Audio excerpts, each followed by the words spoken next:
Ladies and gentlemen, thank you for our program. I'm Armando F. Sanchez. I'm one of your co-hosts today. Thelma will be the other one. And we're highlighting persons who contributed to this wonderful, wonderful book, Dr. Poets and Other Healers, COVID in Their Own Words. Now, quickly, I'm not a doctor. I don't have a background in the medical profession, but I'd like to share a quick story. My wife and I visited China about 7 years ago, and we toured many areas. We were in Beijing, and we saw this one performance, acrobatic, and it was this individual.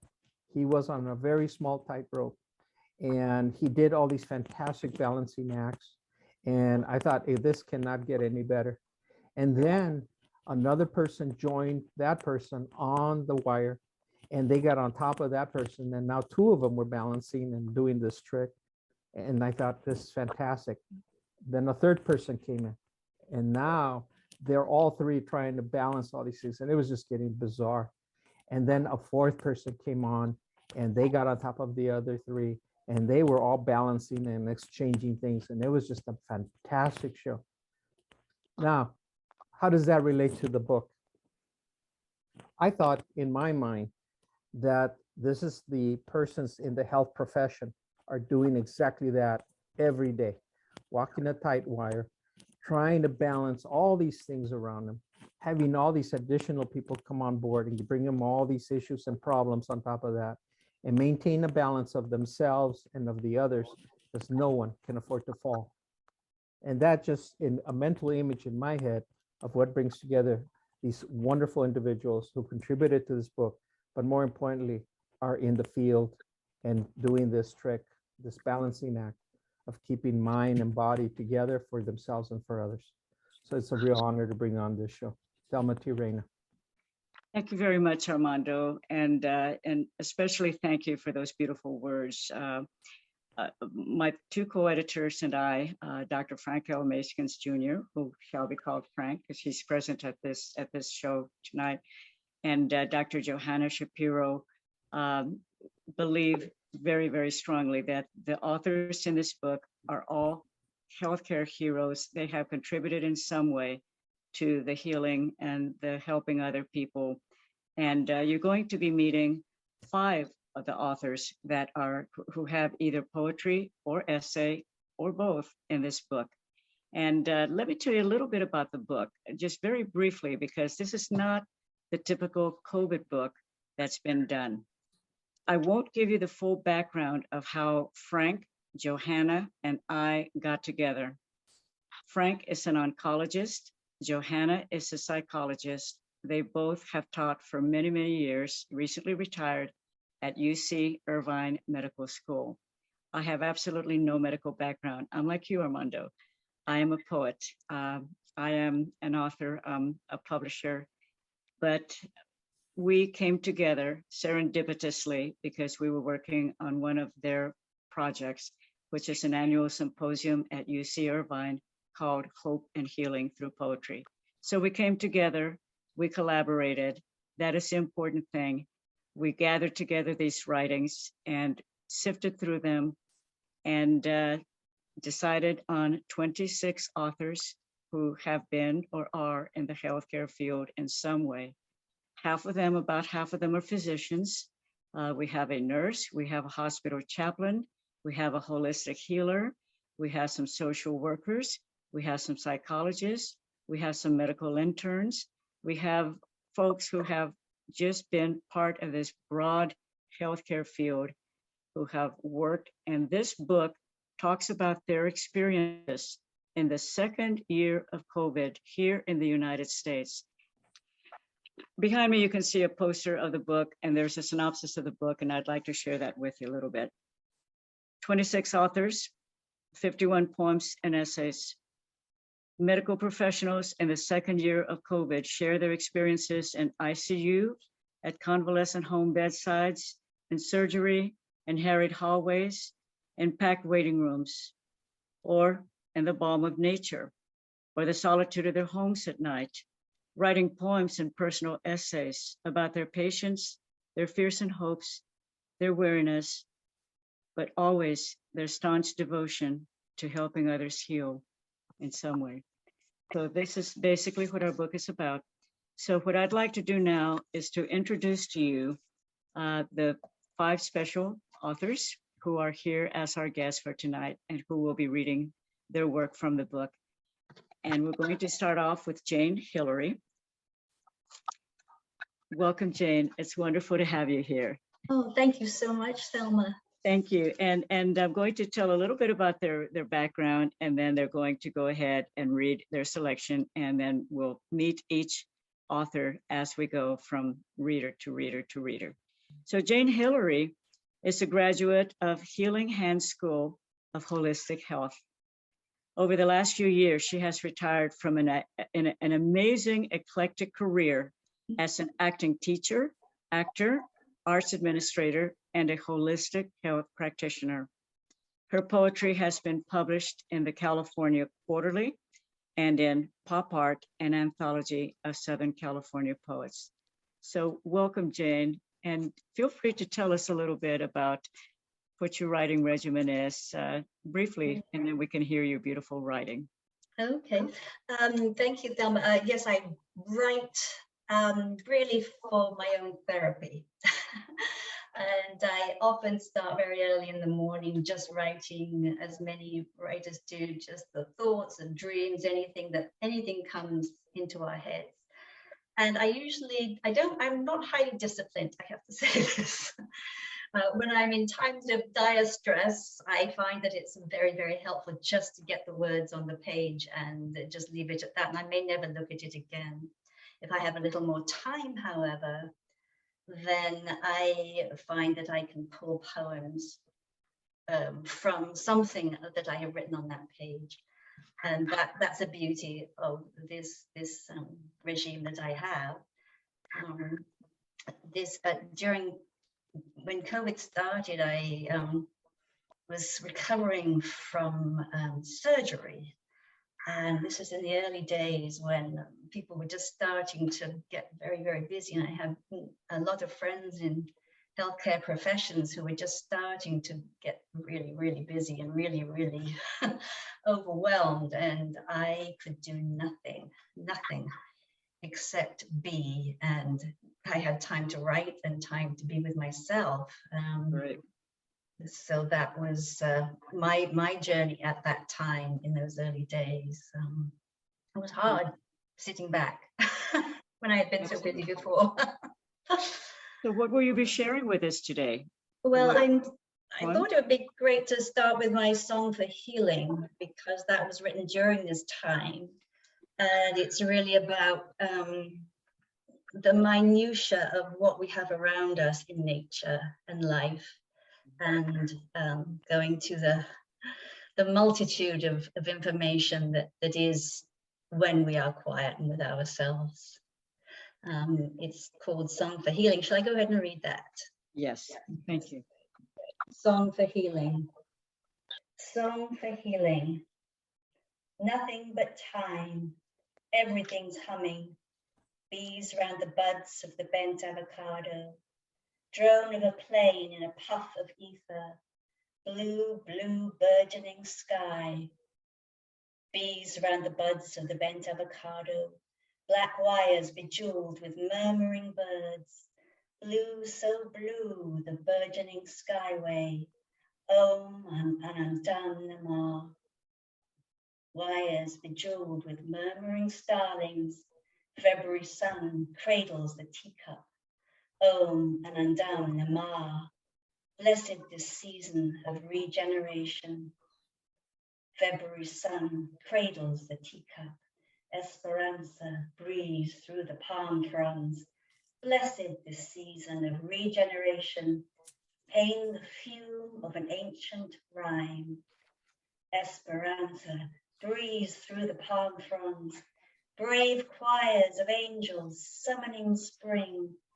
Pain the fume of an archaic rhythm. Lost in the thrum of the echoing sky. Choirs of daffodils summoning springtime. Drone in a plane, in a puff of ether. Wires of starlings whirring the mantra. Everything's humming. Nothing the time. Thank you so much, Jane. Our second author is Dr. Frank L. Maskins Jr., whom we shall refer to as Frank.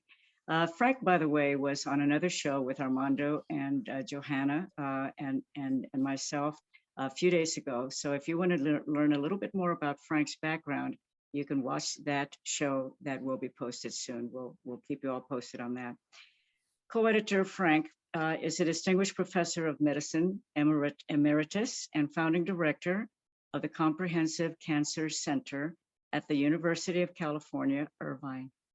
He is a physician scientist internationally renowned for his work, and he is also the author of 2 poetry books, Aching for Tomorrow and Believing in Today. Frank, thank you for sharing your work with us. I was recovering from a serious illness when unexpectedly I had to have an emergency bypass in the December of 2019. I woke up 46 days later after many complications. I was cognitively impaired and I did not recover until December when I wrote 5 of 220 and I wrote 5 poems related to the experience. And I'll read Connections. Hugging, a universal gesture. When done well, like holding hands with your whole body. When done with malintent, like a punch to the gut. There is an infinite variety of hugs. There is the business hug, brief arm contact around one's shoulder, a greeting familiar to all, saying, I'm here, but nothing more. There is the faithful colleague hug, arms encircling each other, bodies facing and apart, accompanied by a smile and a brief meeting of the eyes. And then the good friend hug, a brief contact of bodies with a felt response, a peck on the cheek, a slow parting of the flesh.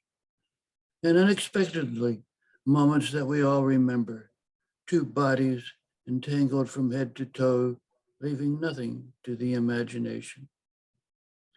And hands, 2 people gently holding hands while walking down the street, the caregiver softly touching the hand of a patient or a loved one, signaling kindness and love, building empathy and trust. Hugging and holding hands, 2 ancient forms of communication, transmitting compassion and understanding, keeping the peace, leading to healing and hope, nurturing, fostering, connecting, the chance for another day. Thank you very much, Frank. Thank you for that lovely poem. Thank you. Our next author is Lorna Rodriguez Rodriguez, MD, who is a native of Puerto Rico, where she grew up and where she received her medical degree. She came to the United States and received a PhD in biochemistry at the University of Rochester, where she also won an award that year for having the best dissertation. Congratulations to Lorna. Her specialty is obstetrics and gynecology, and she works at the City of Hope in Duarte, California. So, Lorna, thank you for being with us. Thank you for having me. It's a pleasure and an honor. I was asked to say a little bit of why do I write. And first of all, I'm just a starter. I'm in kindergarten of writing. And I started writing during COVID. I have been in this country for a long time, always felt my voice was muffled. I didn't stay quiet, I grunted a lot. But during COVID,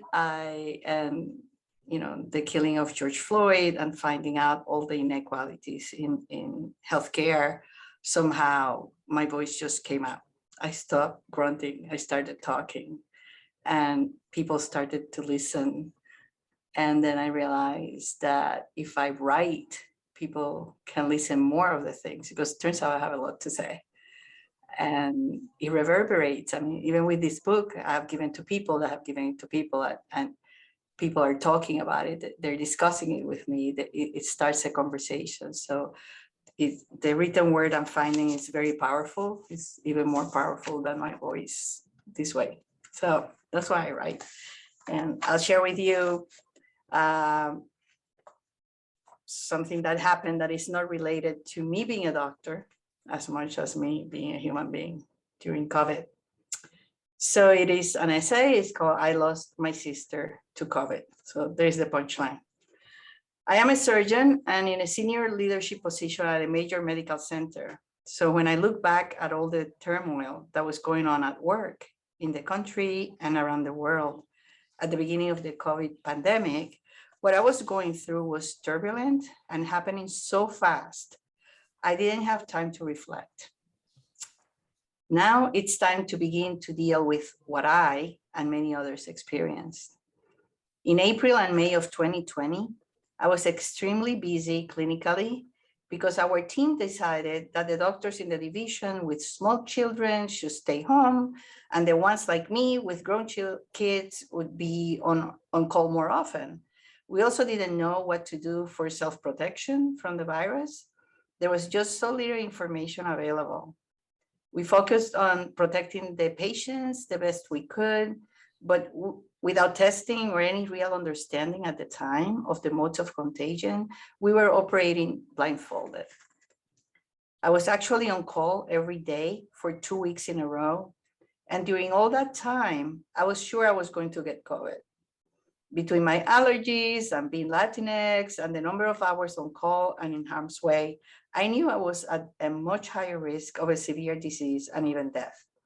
It was exhausting and a bit surreal, but it all turned so much worse when it became clear to me what indeed eventually happened, that my sister was going to die.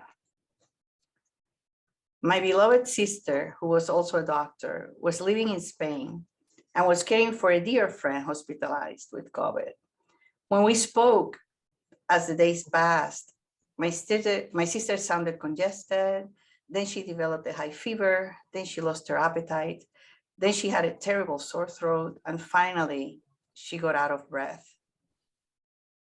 just taking a shower.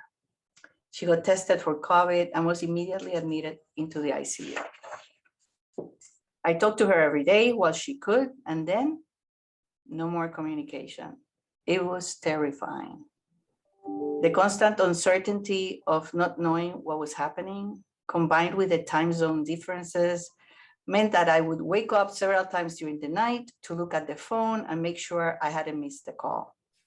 My friends in Spain, bless their hearts, often didn't keep track of the time difference, so they would call whenever there was news. The feeling of constant helplessness was overwhelming. I also had this powerful feeling that I was failing my sister, who had always been there for me. A few words about my sister. Her name is Raquel Emilia Rodriguez Rodriguez. She was a neuroscientist with a PhD in physical chemistry. She developed a passion for understanding human diseases and taught at the medical school at the University of Salamanca and the University of Avila, both in Spain. My sister stood only 4 feet 11 tall, but this tiny woman had a giant heart with love that poured out of her effortlessly. She was beloved by her students, who numbered in the thousands over the years. She was also an internationally known and respected scientist. She was the first one to clone the pain receptor genes in zebrafish. My sister was one of those people who always went well beyond the call of duty in everything she did. Now she needed help, but I could do nothing. I could only wait for news, then relay what I learned to the rest of our family. The last time I spoke with Raquel on Zoom, she had become so short of breath that I could see her abdomen undulating up and down. I knew her abdominal muscles were working harsh to push the lungs up because the diaphragm movement was not enough for sufficient oxygen exchange. I have that moment imprinted in my brain. I got so scared. I didn't want her to talk anymore in case she got even more short of breath. So I told her, let's hang up so you can rest. We will talk later. Later never happened. I found an old student of hers who is now a doctor and asked him to check on her. His email to me was so full of pain. He had to tell me there was no hope. She was going from organ failure to organ failure.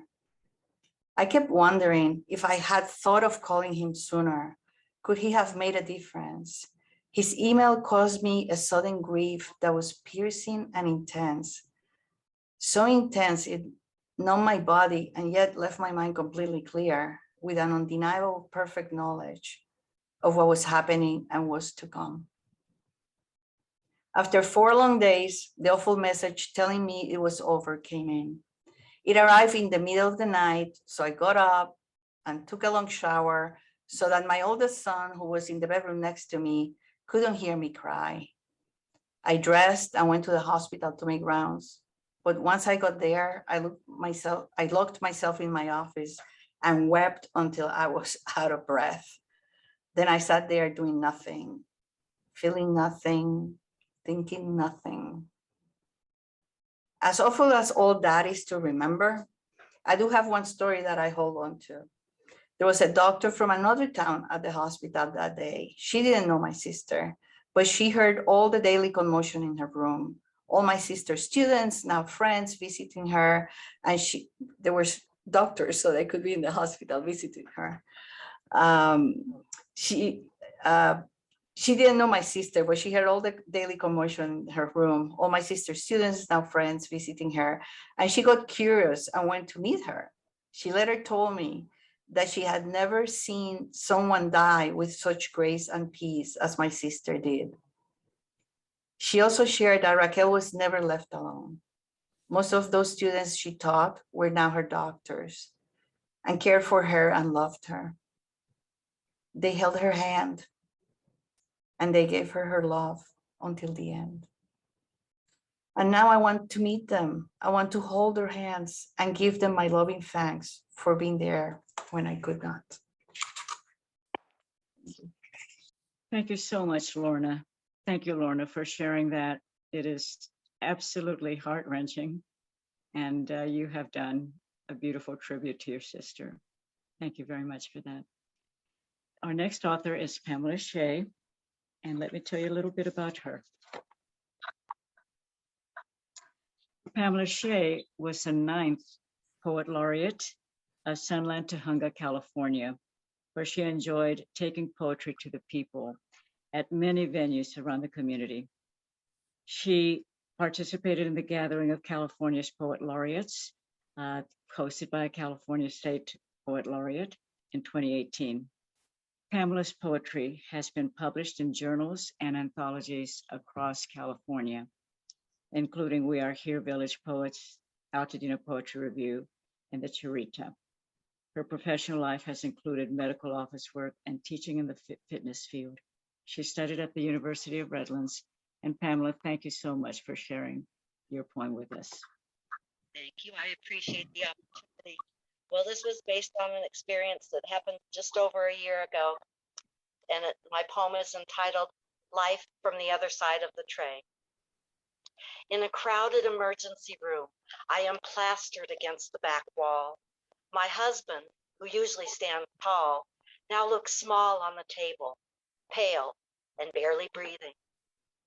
I told them I'd been a medical assistant, so they let me stay in the back of the room, which is uncomfortably crowded with personnel, all sensing urgency. Thankfully, on my cell phone, I have a snapshot of our COVID vaccinations, and I made a quick list of his medications before driving him to the nearest hospital. Suddenly, a gleaming tray appears. I know the instruments that it holds, sharp and bold for a clean incision. The doctor's decision has been made to open the obstructed airway. My days of surgical assisting are done, And though procedures intrigued me once, not now. I start to edge my way to leave the room, for gloom and fear are seeping in. I stop directly facing the doctor. We exchange a direct and intense look. The narrative of the book changes as he said, "Let's wait a minute." The medicine kicks in and does its job. Breath returns to all in that cramped room. The looming specter of suffocation leaves as sighs of relief sweep grief out the door. Thank you. Thank you, Pamela. Very you. happy ending, thankfully, to that poem. And finally, last but definitely never least, we have Melody Wang. And let me tell you about her. Melody obtained her master's degree in social work at the University of Southern California. She is currently a research operations analyst at the City of Hope, and writing poetry is an important part of her life. She has a debut chapbook, Night Blooming Cereus, which was published by Alien Buddha Press in December 2021. Her poetry has been published or is forthcoming in various journals and anthologies. So now we will hear Melody Wang. Thank you, Dr. Thelma. This is an honor to be here. I will be reading my poem, The Song I Still Long to Hear. You preferred early morning hikes, our plumed breaths that echoed a slow curling cascade mingling with pale winter sunlight. The cold air activating parts of us not accustomed to the realm beyond comfort, unease, or even the dull pain of the ages, melding into the sacred silence of remembrance to reveal a connection to what we had forgotten beneath the surface. The day your words ceased to form, the cold preserved melody tinged with sorrow you swallowed thereafter. Still, it eludes me why I was chosen to witness love, loss, the great beyond, why you were chosen to be a silent embodiment of all three. Thank you, Melody. I'd like for our authors to take a few minutes to reflect upon their work and upon being in this book and upon the book itself as a whole. And I'd like to hear their thoughts, their reflections, their beliefs about what the purpose or the importance of this book is. So I invite them to go ahead and just tell us, what do you hope that the reading audience will get from this book? What is its value? What is its impact? And how did you feel being a part of it? So whoever wants to speak first, please just feel free to go ahead.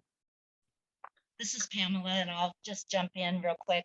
I hope that this book will bring people hope.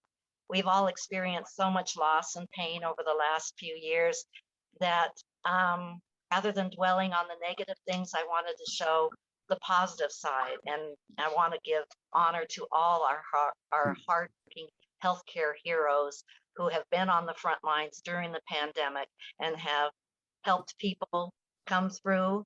They've given comfort to the people and the families of the who did not come through. And I just hope that we can see a glimmer of hope on the horizon. As I was reading this book, I was moved to tears time and time again for the many stories of dreadful things happening, the circumstances that people were working under, and the hours they were putting in when their families were in crisis. They were in crisis, not knowing if at the beginning of what it was that was really on the attack. And so it was an education to me, although I had heard many stories, but these, when they're on that page and you're with that page, rather than listening to them and you're reading them, I found that extremely powerful. So I hope that it will have a wonderful audience who will appreciate and take the time to read those over again, because they certainly bear reading many times. Anybody else would like to add your perception, your opinion? Lorna, what about you? Yeah, I feel it's a very important book to have, right? We had like condensed pain in a couple of years that, and all of us, nobody did not feel the pain. So, but not all of us have words to describe the pain or to express it and get it out of their chest. So when you hear somebody else who can say what you're feeling, it's very healing. So I really see healing. I mean, I got healing reading the others. So it's I mean, words are so powerful, and to share them with everybody that we all went into this and we all experienced this, and we're lucky that we were able to put it in words. But for the ones that can't, I think it's fantastic to have this available, and I hope they enjoy it. Thank you very much. Thank you. Melody, what about you? Well, firstly, I wanted to say this book is so wonderfully curated by you, Dr. Reina, and Dr. Maskins. I feel that it definitely, like I wanted to echo everyone's words, it reminds us of our shared humanity, interconnectedness. The stories, they're all so unique and they really detail our unique healing journeys, especially in this community. And I feel that this book helps to capture that and honor the stories of all of these people, while we proceed and just everybody wants to be seen and heard and felt. And I think this book does a tremendous job doing that. Thank you very much. And I think Frank, what do you think? Well, as an oncologist who has taken care of hundreds, maybe thousands of patients on their deathbed or nearly so, and who have suffered, that is obscured in my background in a sense because people identify me as a physician scientist. But what this anthology has brought to me is a deeper look at myself and a deeper look at the individuals who are suffering through this process. And it really caused me to be transformed in my thinking, even though I've published widely. And as we move forward in the last part of my life, I intend to make a new, unique contribution to this field. Thank you very much, Frank. And I have every confidence and every faith that you will continue to make wonderful, amazing, unique contributions to the field of medicine and in your writing as well. And I say that about each of you. You have come together from the different environments and contexts and jobs that you had, and you have raised your voices. I was delighted to hear Lorna say that she feels now that she has a stronger voice, but you have kind of like pulled back the curtain on what our healthcare professionals went through, what they struggled with for that second year of COVID, and are still continuing to struggle because COVID is not gone yet.